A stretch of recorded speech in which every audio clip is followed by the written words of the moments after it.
Bharat TV में अब वक्त हो चला है आज की बड़ी खबरों का। आइए फटाफट नजर डालते हैं आज की बड़ी खबरों पर।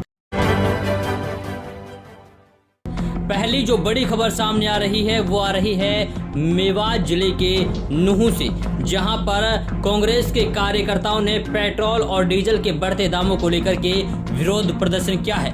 आपकी जानकारी बता दें कि लगातार पेट्रोल के दाम शतक पार करते हुए नजर आ रहे हैं, तो वहीं डीजल के दाम भी शतक को छूते हुए नजर आ रहे हैं, जिसको लेकर के अब कांग्रेस के कार्यकर्ताओं ने भाजपा सरकार के खिलाफ विरोध प्रदर्शन किया है और बढ़ते हुए दामों को कम कराने की मांग की है। वैसे आपकी जानकारी बता दें कि कांग्रेस पार्टी की ओर से कमांड किया गया था कि सारे जितने भी कांग्रेस के कार्यकर्ता हैं वो सड़कों पर उतरेंगे और बढ़ते हुए पेट्रोल और डीजल के दामों के खिलाफ विरोध प्रदर्शन करेंगे। उसकी एक तस्वीर नुहू जिला में भी दिखी, जिसकी अध्यक्षता पीसीसी सदस्य चौधरी मेहताब अहमद ने की। मेहताब अहमद की अगुवाई में ये विरोध प्रदर्शन किया गया है, जिसमें मुख्य मांग ये थी कि जिस तरीके से पेट्रोल और डीजल के दाम आसमान को छूते हुए नजर आ रहे हैं, उनके दामों को कम किया जाए।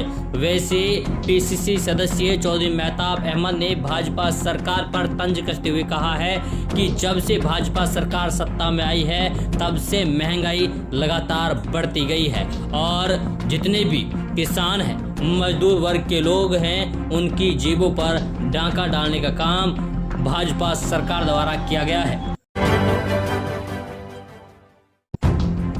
और आइए अब बढ़ते हैं अगली बड़ी खबर की ओर, जो कि भरतपुर जिले के कामा विधानसभा के गांव मल्लूका से आ रही है, जहां पर आपसी रंजिश को लेकर दो पक्षों के बीच जमकर गोलियां चली, जिसमें एक शख्स की मौके पर ही जान चली गई, तो वहीं पर आधा दर्जन से ज़्यादा लोग बुरी तरीके से घायल हो गए हैं। घायलों को नज़दीकी स्वास्थ्य केंद्र भेज दिया गया है, जहां पर उनका इलाज चल रहा है। वैसे आपकी जानकारी बता दें कि देवी उर्फ पप्पा की मौत हो गई है और ये जो लड़ाई बताई जा रही है दो गुटों के बीच में, ये आपसी रंजिश को लेकर बताई जा रही है। जैसे ही इस लड़ाई के बारे में पुलिस प्रशासन को सूचना दी गई, तो पुलिस प्रशासन मौके पर पहुंचा और मामले को शांत कराने की कोशिश की गई। वहीं जो घायल हैं उनको अस्पताल भेज दिया गया है और इस पूरे मामले की जांच करने का आश्वासन पुलिस प्रशासन के द्वारा दिया गया है।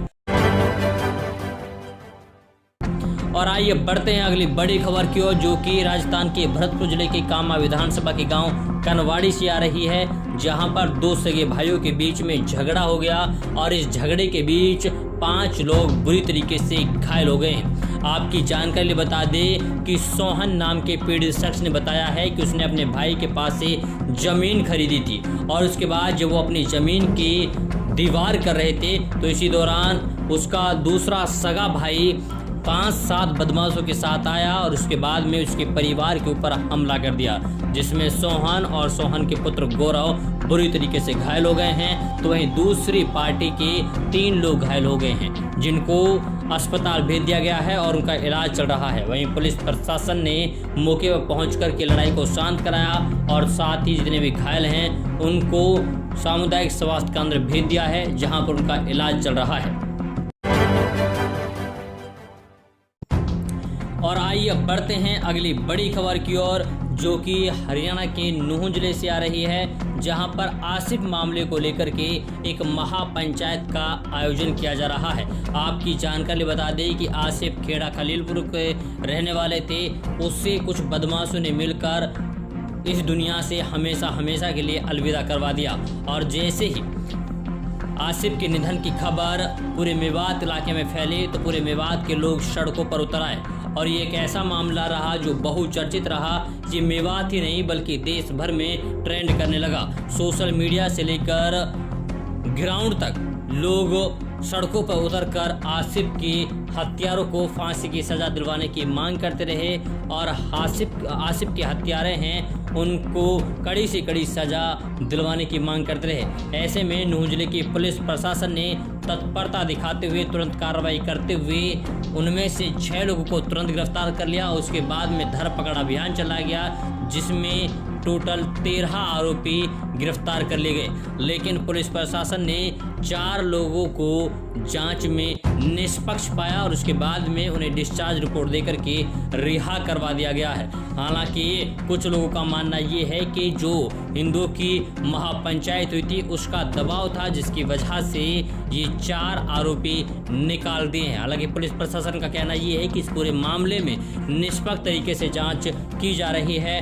और जो दोषी हैं उनको बख्शा नहीं जाएगा और जो निर्दोष हैं उनको फंसाया नहीं जाएगा।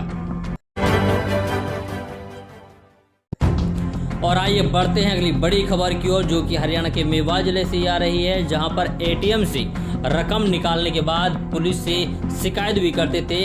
इस तरीके की वारदात को अंजाम दिया करते थे अपराधी। बता दें कि दक्षिण जिले के स्पेशल स्टाफ ने मेवात की एक ऐसे गिरोह का पर्दाफाश किया है जो एटीएम से रकम निकालते समय खड़-खड़ की आवाज़ आने के बीच में ही पकड़ लेते थे। ऐसे में निकाले गए रुपयों की एंट्री भी नहीं होती थी। उसके बाद खुद ही इस जालसाजी की पुलिस में शिकायत कर देते थे। जालसाजी का ये तरीका देश में पहली बार सामने आया है। इसके अलावा एटीएम की चाबी को खोलने के बाद लाइट भी बंद कर रुपए निकालने में माहिर थे। स्पेशल स्टाफ ने इस गिरोह के 2 सदस्य जो कि जीजा साले हैं उनको दबोच लिया है। आरोपी 6 महीने से जालसाजी कर रहे थे। पुलिस ने इनके पास से एक स्वचालित पिस्टल व 5 कारतूस बरामद किए हैं। दक्षिण जिला डीसीपी अतुल कुमार ठाकुर ने बताया कि स्पेशल स्टाफ में तैनात सिपाही योगेंद्र को 9 जून को सूचना मिली थी कि एटीएम से रकम निकालकर जालसाजी करने वाले मेवात के एक गिरोह के 2 सदस्यीय कार में सवार होकर साकेत इलाके में आएंगे। इस दौरान जो पुलिस की टीम थी वो पहले से ही मुस्तैद थी और जैसे ही ये दोनों जीजा साले वहां पर पहुंचे तो तुरंत पुलिस ने इन्हें गिरफ्तार कर लिया। तो भारत टीवी में ताज़ा तरीन खबरों के लिए बस इतना ही। फिर होगी मुलाकात एक नए प्रोग्राम के साथ, नए मुद्दे के साथ। तब तक के लिए आप बने रहिए सिर्फ और सिर्फ भारत टीवी के साथ।